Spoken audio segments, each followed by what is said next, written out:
Well, we're back working on the ultimate biplane. Okay, so spots here. So you got the rods installed. A little play here. So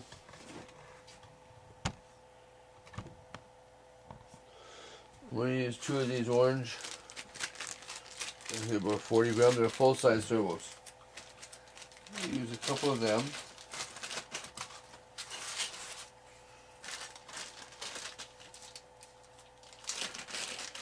Same one I used in the wing. Okay. So there's 2 of these.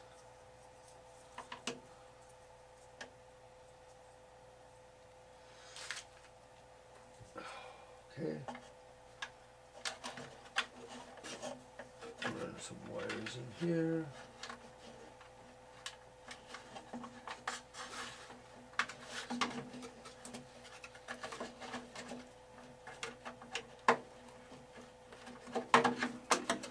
Oh no.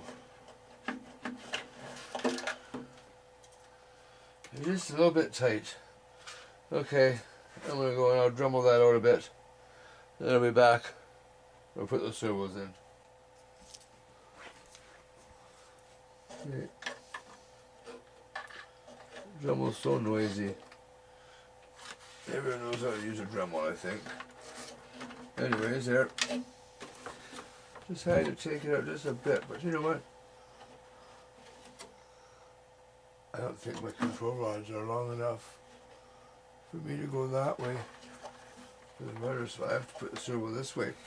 Now be careful, that little bit might make a difference on which end you put the servo horn in. Okay? I usually put the servo horn to the front, but obviously they want the servo horn to the back here to give me the throw on this rod I need. I'm not too happy about the type of ends, and it's so close to that. So close to that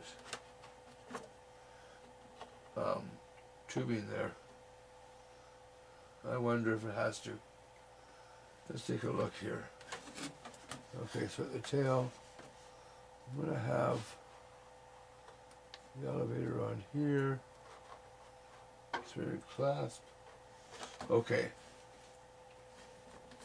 Like I thought. We're going to put the servo in the other way. The servo horn to the front. See, that was getting really close to that there. And when this turns, it bends just a little bit. This is a pretty thick rod. So we got one there. Let's get the other in here. Then I'll screw them down.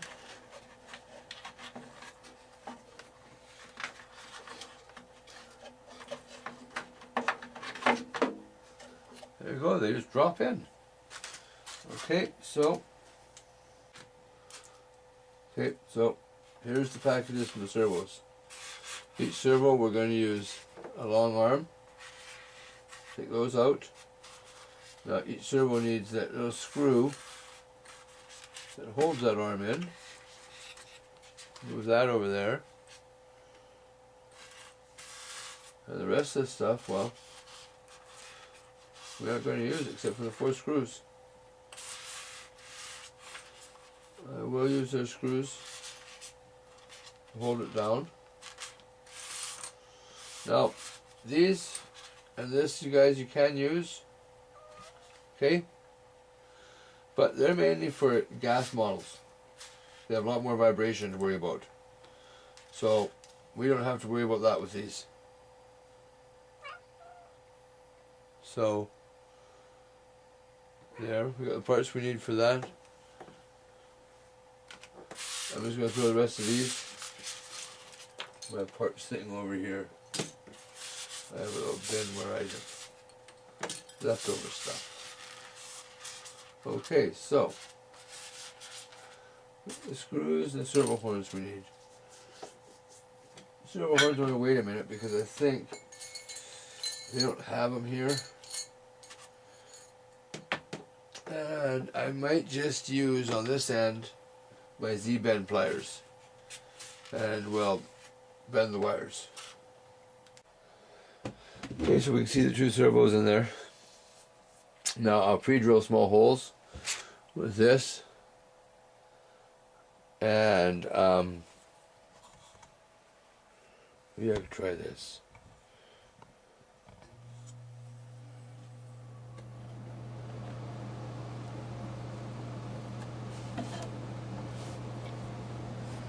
It always helps to pre-drill the holes.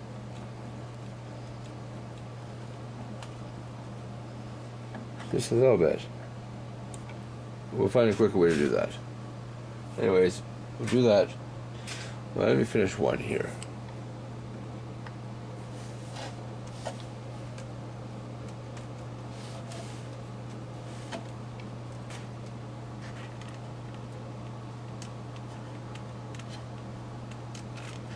Okay. Then we'll get a screw. Screwdriver.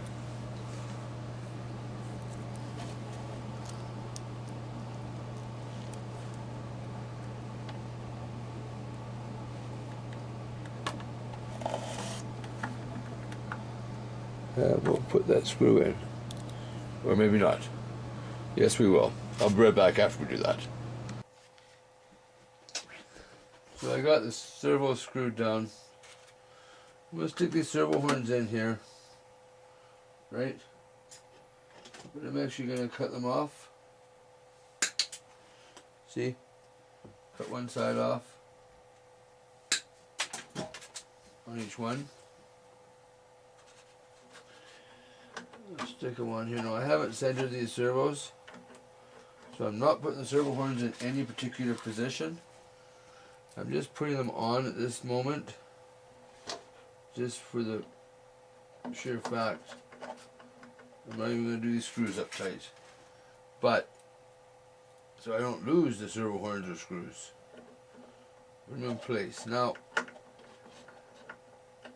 like I said, I think on this end, what I like to do is use my Z-bend pliers. Right? Hey, everybody should have a pair of these. Z-bend pliers. Yes. Okay, so we'll attach those to the servo horns. So let's turn this thing around. Let's do that. Oh. My homemade airplane stand. Well, I guess they're almost homemade. So now we're at the back here. Now I see my servo. Okay, this one here is for my elevator. And we'll see by the length of the servo horn supplied, they don't look that bad. Could use this one. Where are mine? Right back. I gotta find my servo horns.